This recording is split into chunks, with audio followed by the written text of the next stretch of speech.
Tumesikizana? Asanteni sana.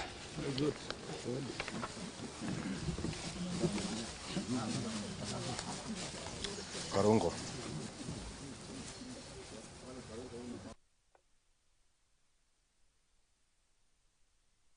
Monday, the 18th May 2025, I received intelligence reports that President William RUTO had ordered that I be dealt with once and for all. And since the goons sponsored by the state on several occasions had failed, police and other state security agencies had to come in. At about 11 a.m., same Sunday, 18th May 2025, this information was communicated to the Inspector General of Police, the Director General of the National Intelligence Service, and the Director of Criminal Investigations by the CS Interior Kipchumba Murkomen, and consequently, a killer squad composed of 101 lethal and dreaded officers from the administration police and seconded to the National Intelligence Service, accompanied by officers from the DCI, the Anti-Terrorism Police Unit, the General Service Unit, and the regular police were deployed. This killer squad have been carrying out extrajudicial killings and abductions. Yesterday, they were mobilized and cordoned off and blocked all exits from Gatanga constituency.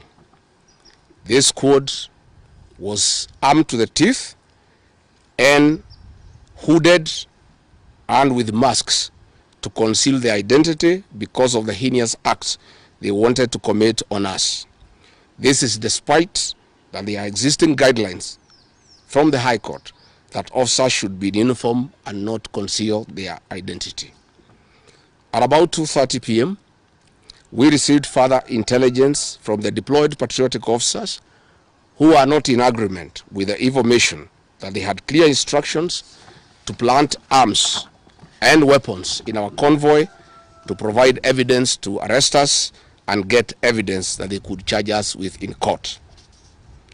After about 30 minutes, the killer squad was joined by their counterparts who are highly trained in the use of biological weapons. Their instructions were to poison me through inhaled chemicals that would paralyze my brain within 3 months.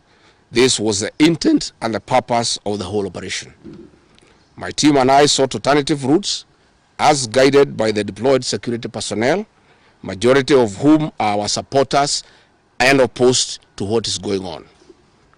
We have credible information that President RUTO has directed that my private security personnel be disarmed and be targeted for withdrawal of their licenses so that they can leave me vulnerable to allow room for goons to attack and possibly eliminate me. President William RUTO has expressed ungovernable anger that the state-sponsored goons are being overpowered by my private security personnel who are licensed gun holders. President RUTO is furious that the people of Kenya have not forgotten about the Kiambaa church massacre, where children and women were tortured in the 2007 and /8 post-election violence, and is unhappy that I keep on reminding the people of Kenya of the heinous act. I want to say that although Kenyans forgive each other, they cannot forget this, and there is nothing the president can do about it.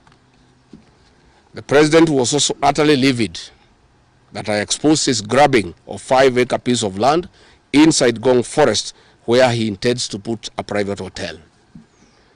About my statement on post-election violence, this was a precautionary statement and not incitement. It is based on historical facts and past electoral experiences of 1992, 1997 and 2007 controversial elections, that we must have a free and fair election in 2027. It is my civic duty as a leader to remind the IBC